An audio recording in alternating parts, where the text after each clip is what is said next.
प्रसार भारती अभिलेखागार की प्रस्तुति सदाबहार सुनहरे दौर का अनमोल खजाना।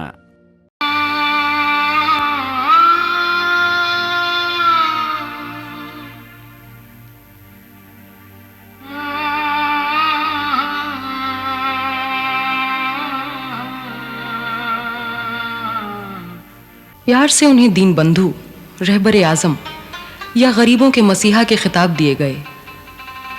समय समय पर इतिहास एक प्रक्रिया के जन्म का गवाह होता है। एक नेता जो सब तरह के धार्मिक और सांप्रदायिक प्रभावों से ऊपर उठकर लोगों की किस्मतें बदल देने की काबिलियत रखता है। ऐसे ही देशभक्त और गरीब किसानों के मसीहा सर छोटू राम ने पीड़ित आवाम को इंसाफ दिलाया। इस जंग में उन्होंने अनेक कठिनाइयों से जूझते हुए अपना जीवन समर्पित किया। विभिन्न स्तरों पर उन्होंने दुर्लभ जीवटता और समग्र संकल्प का परिचय दिया। निडरता से लड़ते हुए उन्होंने नए ग्रामीण और सामाजिक सुधारों की स्थापना की।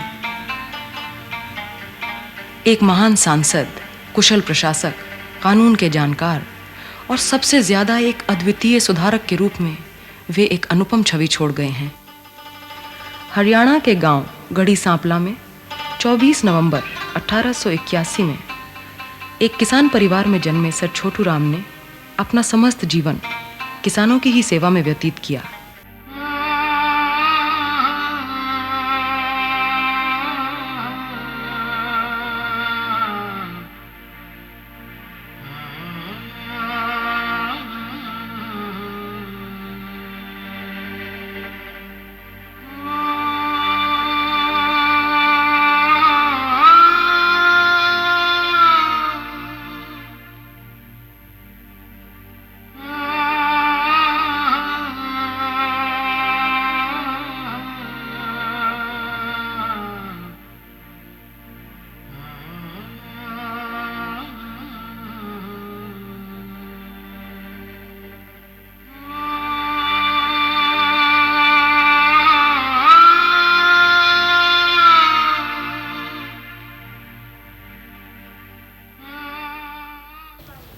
राम राम चौधरी जी। राम राम। अरे आओ दूली चंद, आओ बैठो। चौधरी जी रोहतक गया था, वहां जाकर पता लगा कि आप भरतपुर गए हुए हैं। हाँ, आपको तो मालूम है कि चौधरी लालचंद का चुनाव खारिज कर दिया गया है और उन्हें वजारत से हटा दिया गया है। इसी सिलसिले में भरतपुर के राजा साहब से मिलने गए थे। राजा साहब ने उन्हें मंत्री रख लिया है। ये तो बहुत अच्छा हुआ चौधरी साहब। लेकिन चौधरी साहब, अब हम सब लोगों की ख्वाहिश है कि आपको मंत्री बनाया जाए। दूली चंद, मंत्री मैं बनूं या ना बनूं, मेरा असली मकसद है किसानों को इंसाफ दिलाना, बस। प्यारे किसान भाइयों, आप सब लोग तो जानते हैं कि चौधरी लालचंद का चुनाव खारिज होने की वजह से मंत्री पद खाली हो गया है। इसलिए हम चाहते हैं कि हम ये जिम्मेदारी किसानों के नेता चौधरी छोटू राम जी पर डाल दें और उन्हें अपना मंत्री बनाएं। इसलिए मेरी आप सब लोगों से दरख्वास्त है कि आप इस कागज पर अपने दस्तखत, हस्ताक्षर और अंगूठा लगाएं ताकि हम अपनी बात गवर्नर साहब तक पहुंचा सकें।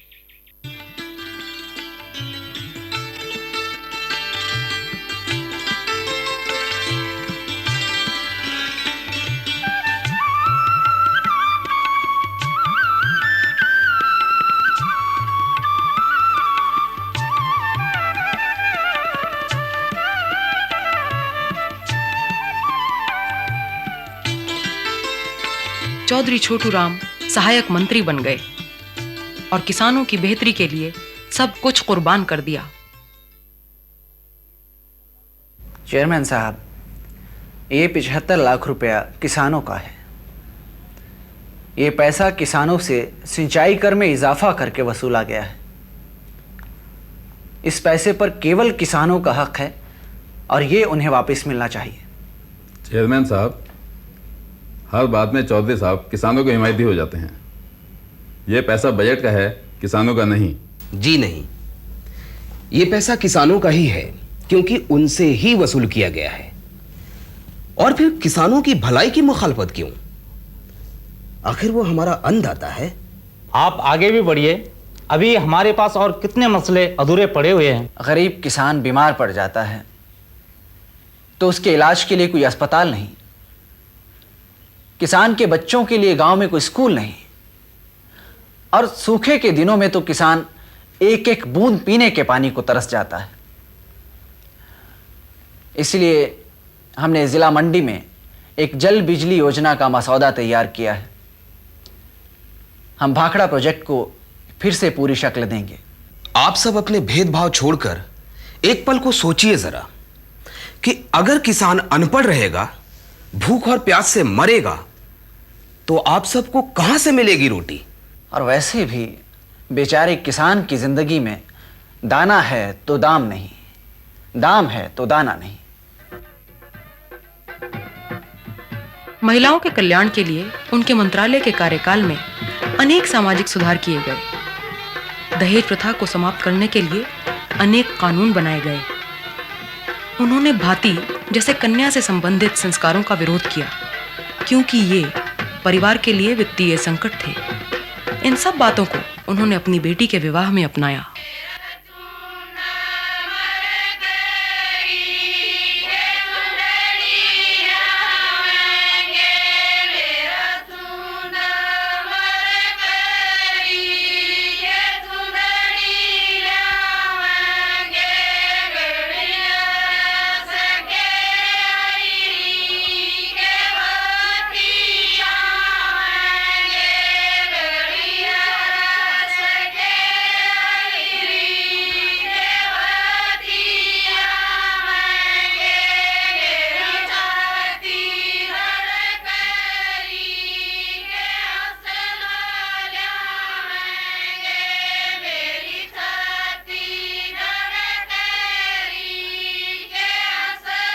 छोटू बेटे, घराई लक्ष्मी ने ठुकराया ना करते।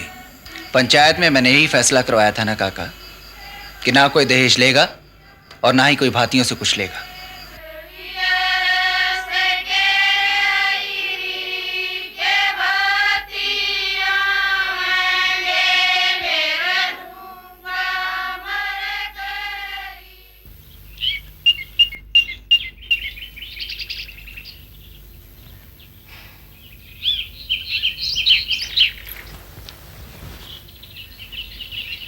के पढ़ रहा से? इतिहास।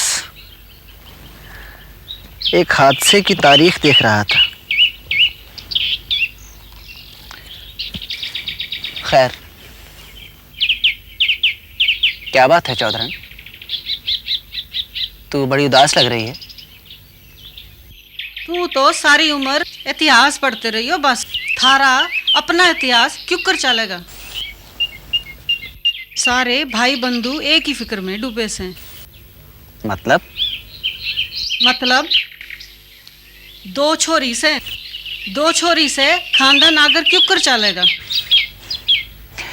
तो ये बात है क्या हमारी छोरियां हमारे खानदान की नहीं? रहन दे, सारी बात मजाक में ना टाल। मेरी एक बात मान जा। बता। तू दूसरा ब्याह कर ले, मैं तो बेटा ना दे सकी। कम से कम खानदान आगे बढ़ेगा। चौधरन, तू कुछ ज्यादा ही सोचने लग गई है। अरे बावली, इस देश का एक एक बालक मेरा बेटा है, तेरा बेटा है, हमारा बेटा है।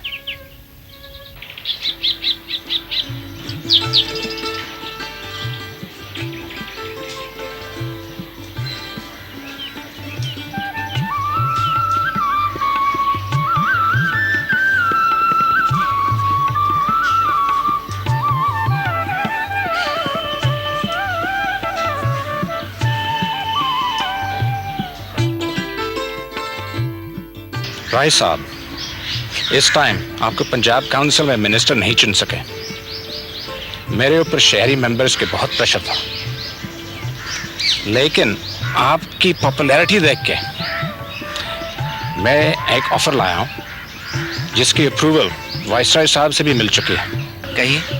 आप इंडिया के हेवन कश्मीर की प्रीमियरशिप एक्सेप्ट करें। इसका मैं मशकूर हूं, लेकिन मैं आपकी ये तजवीज़ मंजूर नहीं कर सकता। अपने पंजाब के गरीब किसानों की सेवा मेरा सबसे पहला मकसद है। उन्हें उनकी नींद से उठाना है, उन्हें इंसाफ दिलाना है। हमारी जमीन बचा लो सरकार, थारे सिवाय हमारा कौन थे। हमारी जमीन ना रही तो हमारे बच्चे भूखे मर जाएंगे सरकार। 300 रुपए के ऊपर 30,000 का सूद हम कहां से कर रहे? ये हमारा खून पी गया सरकार, ये हमारा खून पी गया। वकील साहब, अगर हमारी जमीन ना रही हमारे बच्चे भूखे मर जाएंगे। हमारी जमीन बचाए लो सरकार, हमारी जमीन बचाए लो, हमारे बच्चे भूखे मर जाएंगे। हमारे बच्चे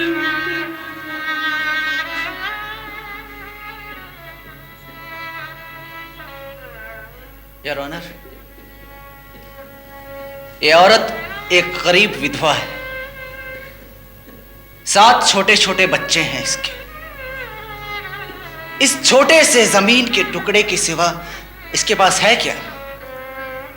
मैं पूछता हूं, अगर इससे इसकी जमीन भी छीन ली गई तो ये खाएगी क्या? कहां से लाएगी रोटी? इस 300 रुपए के लिए 30,000 का सूद कहां से देगी? खुद को जिंदा कैसे रखेगी? अपने बच्चों को कैसे पालेगी?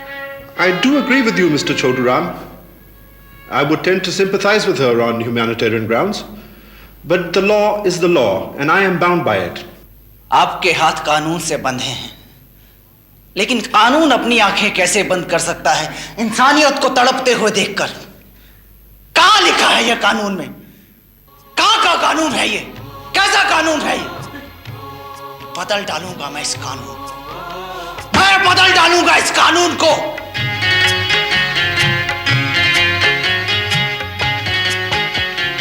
धरती को सोना बनाने वाले भाई रे, माटी से हीरा उगाने वाले भाई रे, अपना पसीना बहाने वाले भाई रे, अपना पसीना बहाने वाले भाई रे, उठ तेरी मेहनत को लूटे हैं कसाई रे,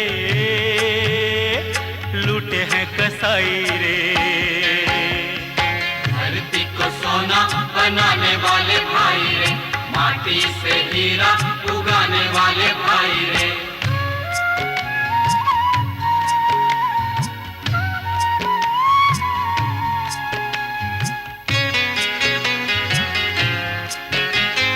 मिल को ठिकारे ये सड़कें ये इंजन, इन सब में तेरी ही मेहनत की धड़कन, मेहनत की धड़कन। तेरे ही हाथों ने दुनिया बनाई, तूने ही भर पेट रोटी न खाई, रोटी न खाई। हंसी तेरे होठों की किसने चुराई रे, किसने चुराई रे। धरती को सोना बनाने वाले भाई रे, माटी से हीरा उगाने वाले भाई रे।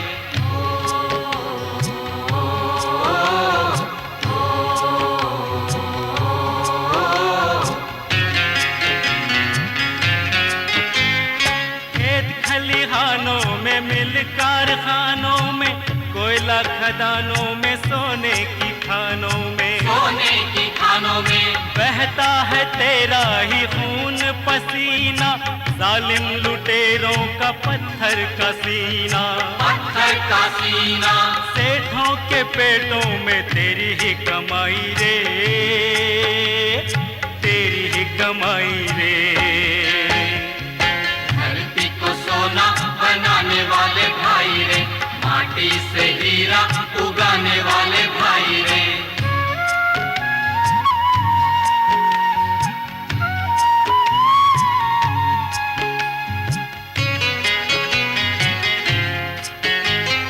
धरती भी तेरी ये अंबर भी तेरा, तुझको हिलाना है अपना सवेरा।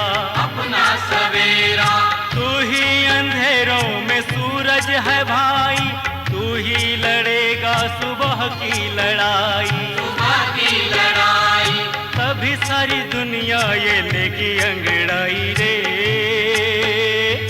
लेगी अंगड़ाई रे। धरती को सोना बनाने वाले भाई रे, माटी से हीरा उगाने वाले भाई रे। अपना पसीना बहाने वाले भाई रे, अपना पसीना बहाने वाले भाई रे। उठ तेरी मेहनत को लूटे हैं कसाई रे, लूटे हैं कसाई रे। धरती को सोना बनाने वाले भाई रे, माटी से हीरा उगाने वाले भाई रे।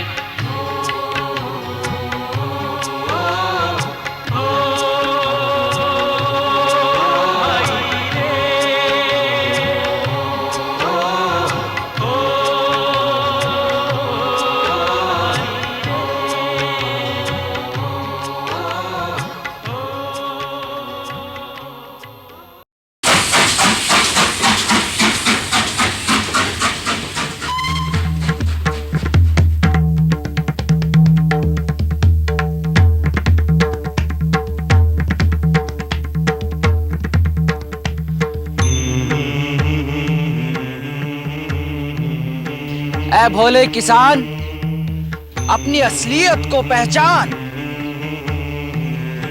मत भूल, तू जर्रा नहीं है, आसमान है आसमान।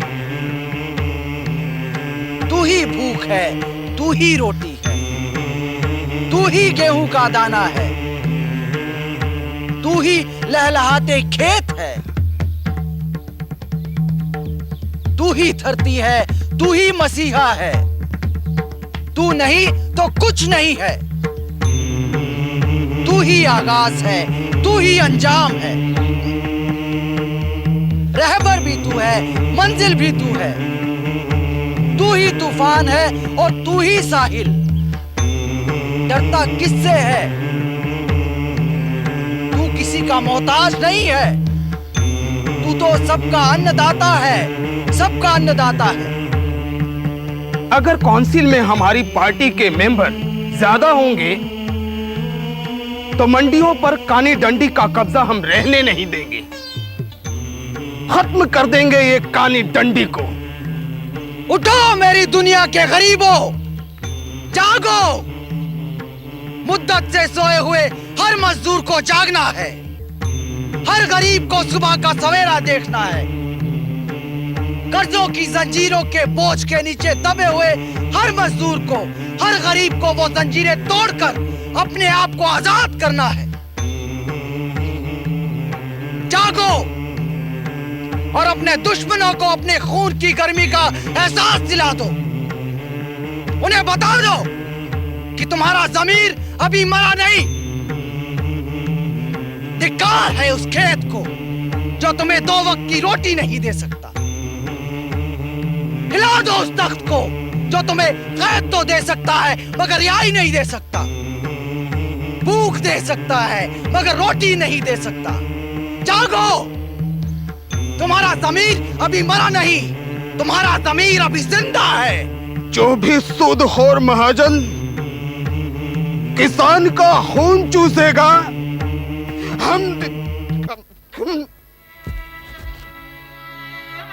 हमारे रहबर, हमारे रहनुमा फजले हुसैन साहब आज हमारे बीच नहीं हैं। आज अगर वो हमारे बीच होते तो उनका सर फख्र से ऊंचा उठा होता कि हमारी यूनियनिस्ट पार्टी ने चुनावों में 175 में से 102 सीटें जीत ली हैं। मिस्टर जिन्ना की पार्टी मुस्लिम लीग को हमने उनकी सही जगह दिखा दी है। उनके सिर्फ 3 मेंबर जीत पाए और उनमें से भी 2 हमारे साथ आ गए। धर्म के नाम पर दंगा फसाद करने वाली ताकतों को हमने उनकी सही जगह दिखा दी है। दोस्तों, हमने ऑटोनॉमी, स्वशासन, खुद मुख्तारी हासिल की है। ये वक्त का तकाजा है कि हम अपनी सरकार खुद बनाएं। अब आप हमारी पार्टी के प्रीमियर सर सिकंदर हयात खान साहब को सुनिए।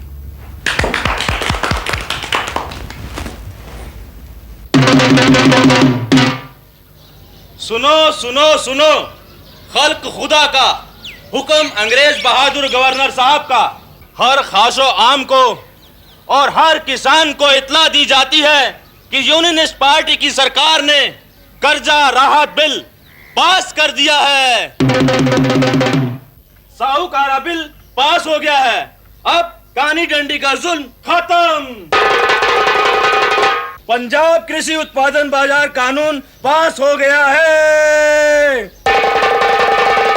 बिक्री और जायदाद टैक्स किसानों के हित में बनाए गए हैं।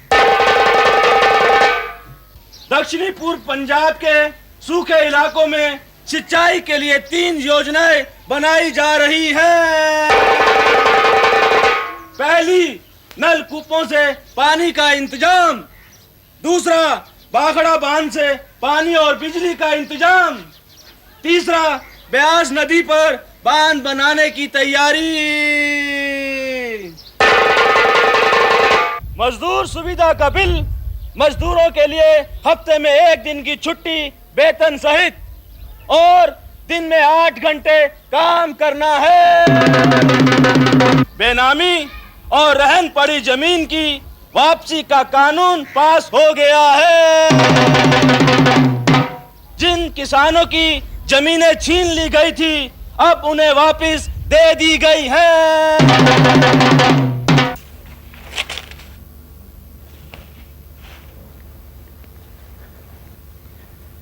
चौधरी साहब, चौधरी नत्थू सिंह आ गए हैं, उन्हें अंदर भेज दो। हाँ, और चौधरन से कहो मैंने बुलाया। और हाँ, हरी सिंह आया हुआ है, उसे वजीफे के पैसे दे देना। अच्छा जी। इसे भी ले जाओ।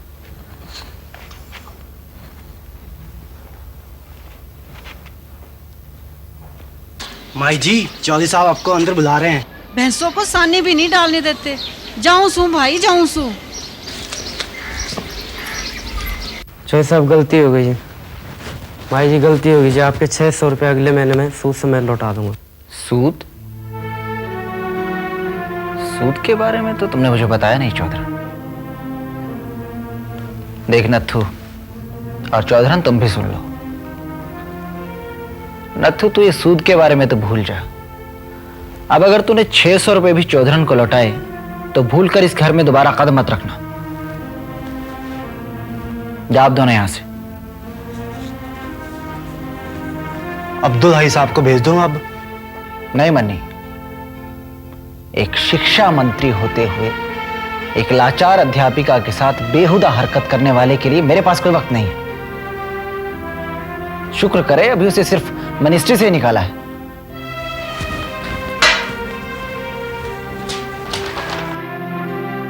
सिकंदर हयात साहब आए हैं। अच्छा,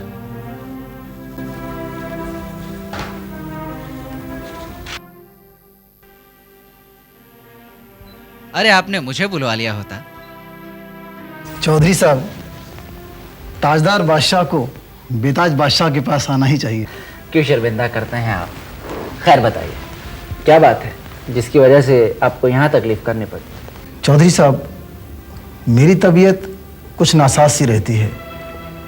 डॉक्टर साहिबान की राय है कि मैं लाहौर छोड़कर अपने गांव जाकर आराम करूं। गुजारिश है कि अब आप ही सरकार और मेरे महकमों की जिम्मेदारी मंजूर करें। वो तो मैं कर लूँगा, लेकिन अगर कोई झिझक है तो खुलकर बताइए चौधरी साहब। बात यह है खान साहब कि मिस्टर जिन्ना के साथ आपका जो समझौता हुआ है वो अपनी यूनियनिस्ट पार्टी पर बहुत भारी पड़ा है। अपनी पार्टी के मेंबरान और यहां तक कि मैं भी कुछ समझ नहीं पा रहा हूं। राष्ट्रीय मसलों पर आप मुस्लिम लीग के साथ हैं और पंजाब के मसले पर आप यूनियनिस्ट पार्टी के साथ। हाँ चौधरी साहब, ये गलती तो मुझसे जरूर हुई है। और फिर यहीं लाहौर में मुस्लिम लीग खुलेआम पंजाब को पाकिस्तान में लेने का इशारा भी कर चुकी है। और आपके अपने बेटे शौकत, वो तो खुलेआम पाकिस्तान की हिमायत कर रहे हैं। मेरी इस गलती को अब आप संभालिए। इसे सिर्फ आप ही संभाल सकते हैं, सिर्फ आप। कैसे कैसे संभलेगा सब कुछ? और पाकिस्तान बनाने की यह साजिश अगर यहीं नहीं रोकी गई तो आगे चलकर बहुत खतरनाक रूप धारण कर सकती है। द्वितीय विश्व युद्ध के दौरान चौधरी छोटू राम ने पंजाब के जुझारू जवानों को फौज में भर्ती होने का आह्वान दिया। उन्होंने ब्रिटिश सरकार का साथ पूरी जन व धन शक्ति के साथ दिया। उनकी इस अपार मदद के बदले सरकार ने उन्हें सर की उपाधि से सम्मानित किया।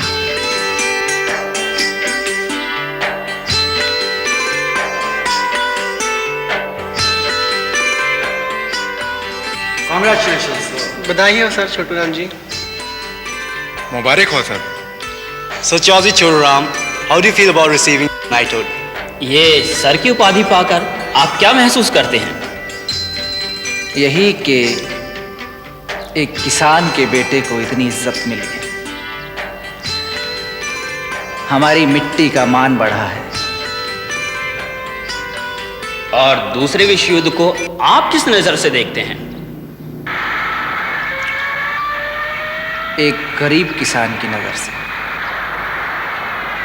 मानवता के लिए ये एक भारी अभिशाप है।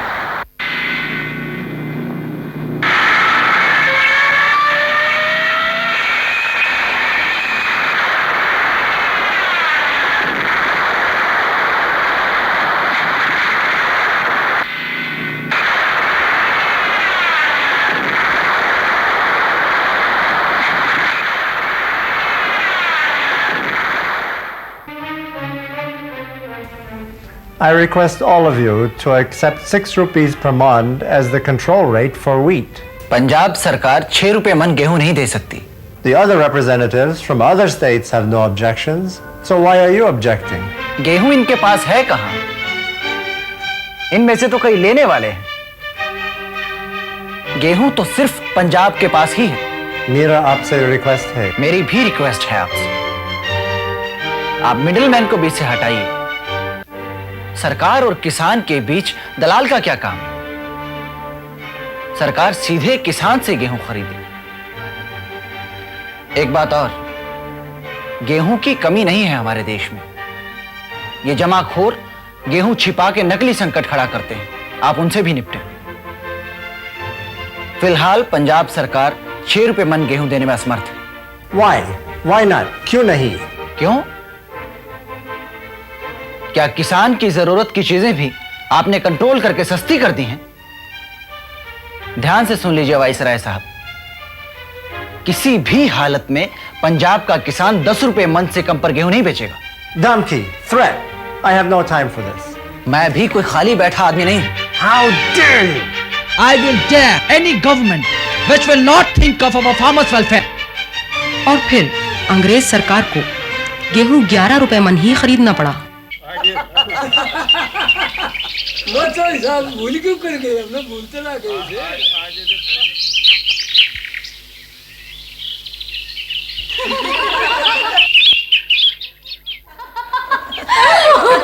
जोर से हंस रही है? अरे सब तेरे ते डरते होंगे, मैं ना डरूं। ले और जोर से हंसूंगी। तेरे को चौधरी साहब ने बिगाड़ रखा है। मेरे बाबू ने अगर मेरे माथे पे कोई फिक्र की लकीर ना पड़ने दी तो तेरा कलेजा क्यों जले से? और ऐसे भी तू क्या कम बिगड़ रखे से? हाँ, चौधरी बना फिर ऐसे सबने डराउंदा हंडे से। तेरे से कौन बहस करे से? माई जी, चौधरी साहब ने कहा है कि 20 आदमियों का खाना तैयार कर दीजिए। हैं? मैं तो रोटी पका पका के हार गई, पर थारा चौधरी साहब खुआ खुआ के ना हारा। हमारा चौधरी माई जी, चौधरी हमारा भी है, मगर आपका भी कुछ लगे। यो है तो रोना से, चौधरी तो मेरा भी कुछ लागे से, पर तू तो देख ले अपनी चौधरन के हाल।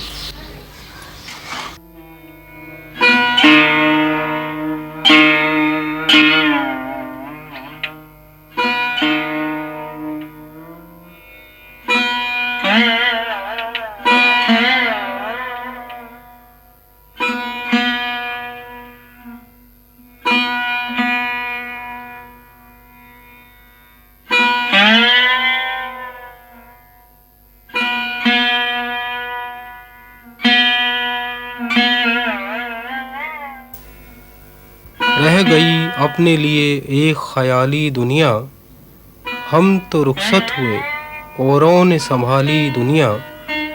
फिर न कहना हुई तौहीद से खाली दुनिया, हम तो जीते हैं कि दुनिया में तेरा नाम रहे, कहीं मुमकिन है कि साकी न रहे जाम रहे।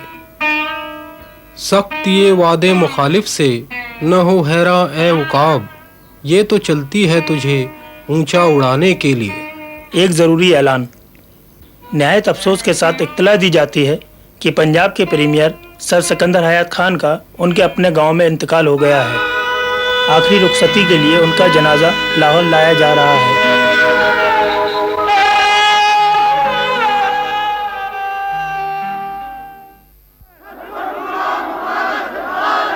सर छोटू राम हमारा सरताज है। मैं आप सब लोगों का दिल से शुक्रगुजार हूं कि आपने मुझे प्रीमियरशिप के लायक समझा। लेकिन खिज़र साहब, मैं नहीं चाहता इधर मैं वज़ीर आज़म बनूं और उधर मिस्टर जिन्हा हमारे पंजाब के मुसलमान भाइयों को हमारी पार्टी के खिलाफ भड़काकर मुस्लिम लीग के हक में कर लें। चौधरी साहब, यूनियनिस्ट पार्टी के लिए यह एक बहुत बड़ी कुर्बानी है, पर आपने मुझे पंजाब का वज़ीर आज़म बनाकर मेरे इन कमज़ोर कंधों पर एक बहुत बड़ी जिम्मेदारी डाल दी है। आपके कांधे कमजोर नहीं है खिज़र भाई, सब धर्मों के किसानों की ताकत हमारे साथ है।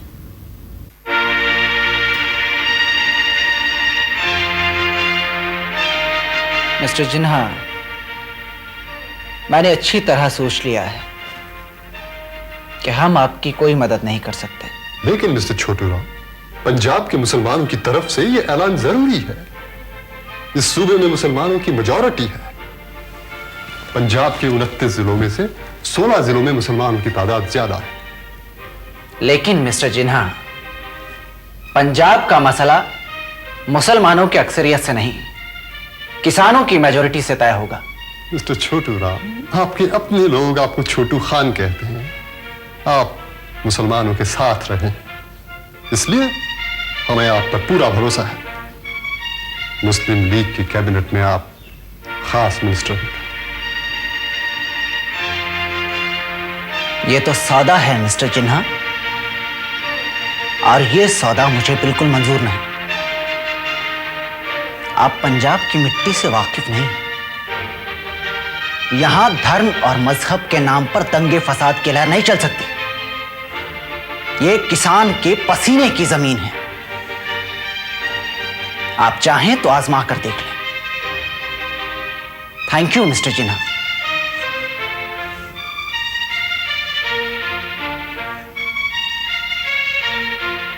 आप पूरा पंजाब घूम लें, यहां की असलियत का आपको पता चल जाएगा। यहां का आदमी, यहां की जमीन और यहां का जर्रा जर्रा ना हिंदू है, ना सिख और ना ही मुसलमान, सिर्फ किसान या मजदूर है।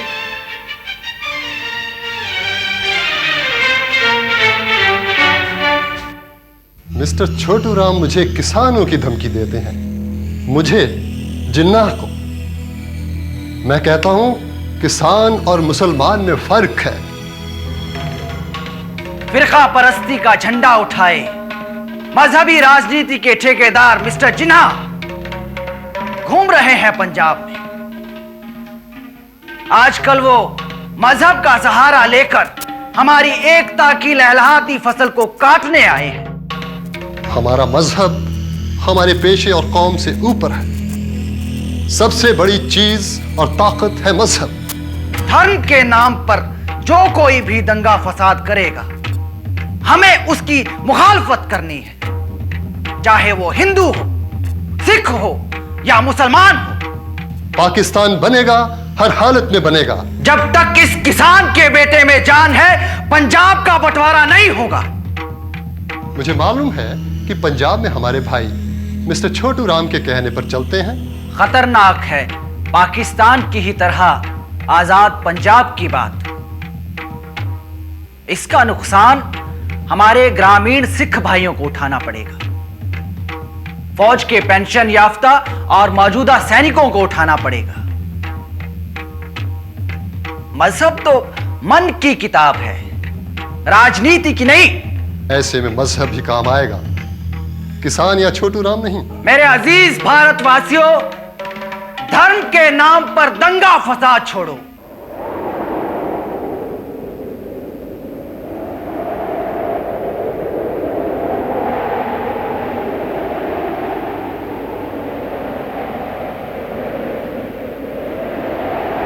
चौधरी साहब, धरती हर साल प्यासी मर जाती है। घबराओ मत, बस थोड़े दिन की बात और है।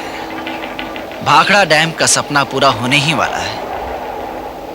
यहां इसी जमीन पर इन सारे खेतों तक पानी लाके दिखाऊंगा।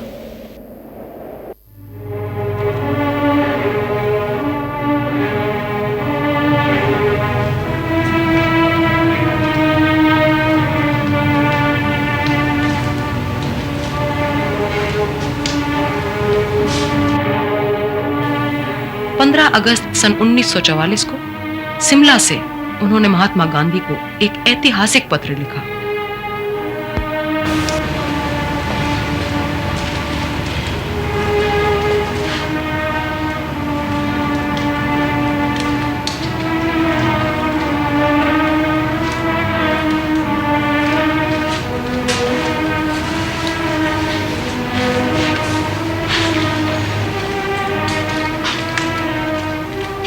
तो साहब, आपकी तबीयत ठीक नहीं है और पिछले दिनों आपने बहुत लंबे लंबे दौरे किए हैं। अब तो कुछ दिन आराम करो। आराम कहाँ, अब तो बस शमशान भूमि में ही आराम मिलेगा। माँ जी हमसे नाराज होंगी अगर आप फिर बीमार पड़ गए तो। तुम्हें तो पता ही है हमारा देश कितने नाजुक दौर से गुजर रहा है, और फिर मेरे पास वक्त बहुत कम है और काम बहुत ज्यादा।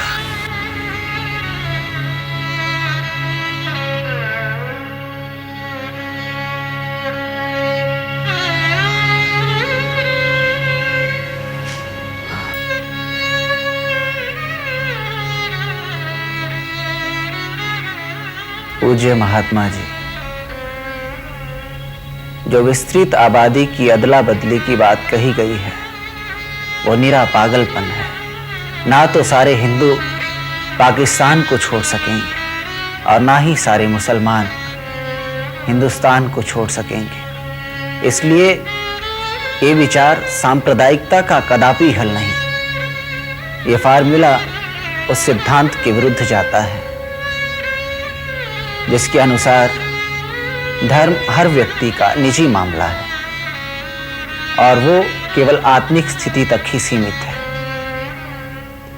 राज्य तो धर्म से एक अलग संस्था है। इस फार्मूले के अनुसार बंगाल के हिंदू और पंजाब के हिंदू सिख एक चल संपत्ति मान लिए गए हैं जिनका लेन देन आप जिस प्रकार चाहें कर सकें। धर्म के आधार पर जो भेदभाव है वो असल में रोजी रोटी का मसला है। समान आर्थिक हितों के आधार पर ही पार्टियों का गठन हो और धर्म को राजनीति से बिल्कुल अलग रखा जाए। ये बात बिल्कुल अच्छी तरह समझ लेनी चाहिए कि मिस्टर जिन्हा स्वभाव से निर्माता नहीं, ध्वंसक हैं। अच्छा तो यही होगा कि इस फार्मूले पर पहले आप बंगाल और पंजाब की जनता की राय ले लें, तभी कांग्रेस इस पर अपनी मुहर लगाए। आपका विनीत, छोटू राम। दवाइयाँ तो अभी चलेंगी ही छोटू राम, लेकिन फिलहाल तुम्हें आराम की सख्त जरूरत है। तुम भी क्या बात करते हो डॉक्टर नंदलाल? सारे देश में आग लगी हुई है और तुम आराम की बात करते हो। इससे तुम बहुत अच्छी। लेकिन जान है तो जहान है छोटू राम, और ये शरीर है कोई 24 घंटे चलने वाली मशीन नहीं।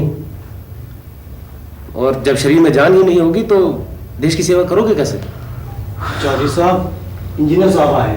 हाँ, अरे आओ आओ इंजीनियर, मैं कब से तुम्हारा ही इंतजार कर रहा था।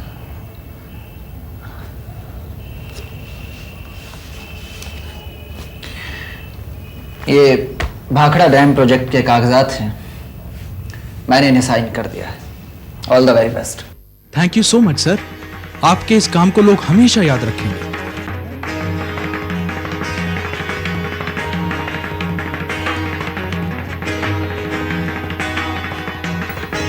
जवानों को मेरी आहें सहर दे,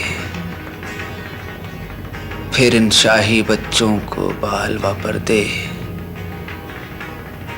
खुदाया आरज़ू मेरी यही है, मेरा नूरे बसीरत आम कर दे।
बैठे राम प्यारे।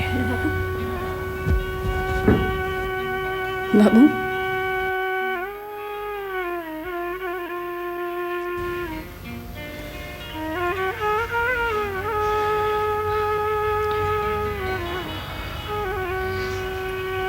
बैठे भवानी। अपनी माँ और राम प्यारी का ख्याल रखना।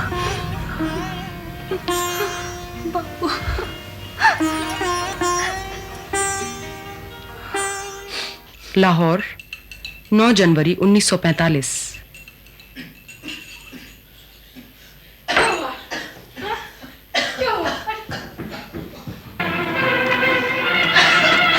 हेलो हेलो हेलो, मनी जल्दी करो, डॉक्टर।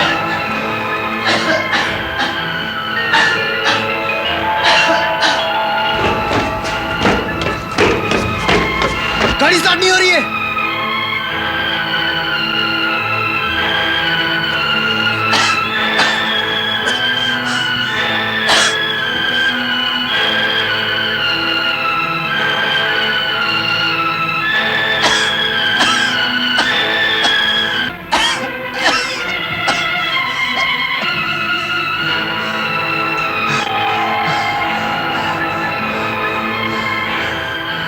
चौधरी साहब,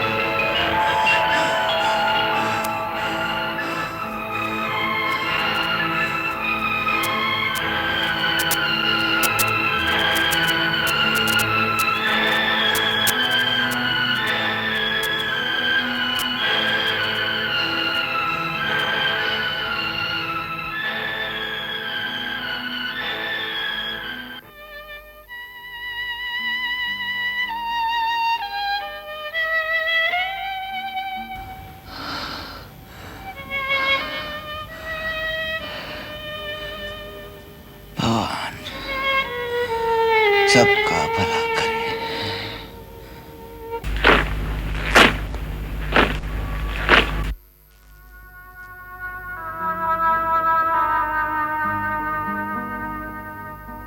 रोहतक 10 जनवरी 1945।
मैं हर गरीब बेजुबान इंसान की जुबान बनूंगा।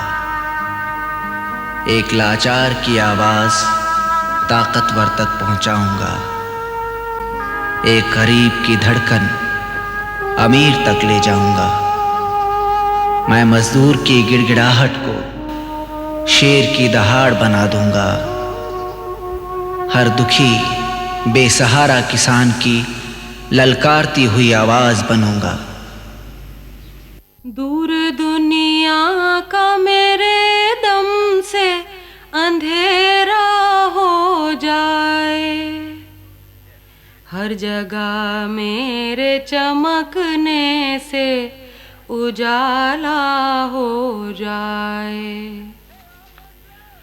हो मेरा काम गरीबों की हिमायत करना, दर्दमंदों से ज़ईफ़ों से मोहब्बत करना। लब पे आती है दुआ बन के तमन्ना मेरी, जिंदगी शम्मा की सूरत हो खुदाया मेरी।